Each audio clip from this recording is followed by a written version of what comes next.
Assalamu alaikum, big up à toutes et à tous. J'espère que vous allez bien. Je me présente, Coach Big Up, votre coach de vie en développement personnel et organisationnel. Bienvenue sur ma chaîne. Aujourd'hui, c'est mercredi. Et le mercredi chez Coach Big Up, c'est le mercredi de l'entrepreneuriat. Je m'adresse aux entrepreneurs. Aujourd'hui, je vais partager avec vous un peu de mon expérience en tant qu'entrepreneur et vous parler de légitimité et surtout du syndrome de l'imposteur. Mais avant cela, mesdames et messieurs, chers amis, chers entrepreneurs, chers membres de la communauté du Big Up Style, le bus, je vous demande d'aller s'il vous plaît sur tous les réseaux sociaux. J'ai bien dit tous les réseaux sociaux, je me répète, tous les réseaux sociaux et je vous demande s'il vous plaît d'aller aimer, suivre, commenter et partager toutes mes pages. Merci d'avance. Alors, c'est quoi ce syndrome de l'imposteur? Je vais vous donner un exemple concret. Vous avez une promotion dans votre bureau et plutôt que de vous reconnaître que c'est dû au fait que vous avez beaucoup travaillé, vous dites « non, c'est de la chance, l'évaluateur a dû se tromper ». Ou même mieux, en tant qu'entrepreneur, quand vous obtenez un contrat, etc., que vous réussissez quelque chose qui permet à votre entreprise de se développer, vous dites que non, c'est de la chance, c'est pas dû au fait de vos efforts, de votre formation, de vos capacités, de vos compétences. C'est ça le syndrome de l'imposteur. Son nom vient du fait que, en fait, on se pense être un imposteur par rapport aux autres. Donc, le syndrome de l'imposteur, c'est ça. C'est quelque chose qui, moi, m'a frappé. Et en fait, quand j'ai commencé mon coaching, un jour, je disais à ma sœur, tu vois, je suis pas si mauvais que ça dans mon domaine d'activité. Et ma sœur me dit, tiens, c'est bizarre, tu doutes de toi?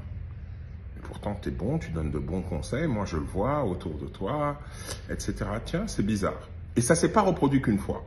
Moins d'une semaine plus tard, j'ai redit une phrase du même type. Et là, elle m'a dit, là, il y a un problème.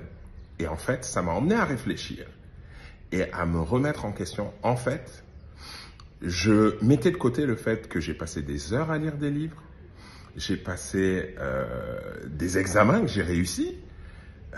Ensuite, j'ai aidé des gens dont les résultats sont là pour exprimer les résultats de mon travail, en fait. C'est-à-dire, je les ai accompagnés et eux ont vu les résultats, eux me l'ont écrit et je regardais pas ça.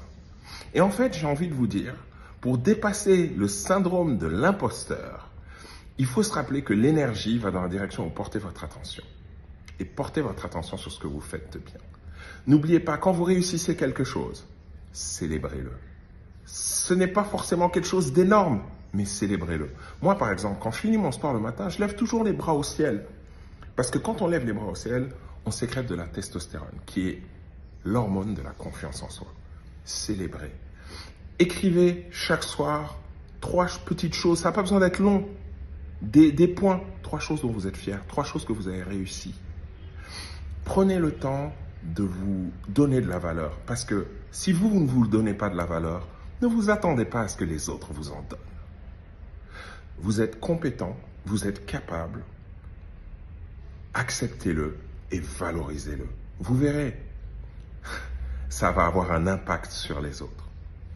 Sur ces bonnes paroles, dites-moi en commentaire, avez-vous été victime du syndrome de l'imposteur? Comment vous en êtes sorti?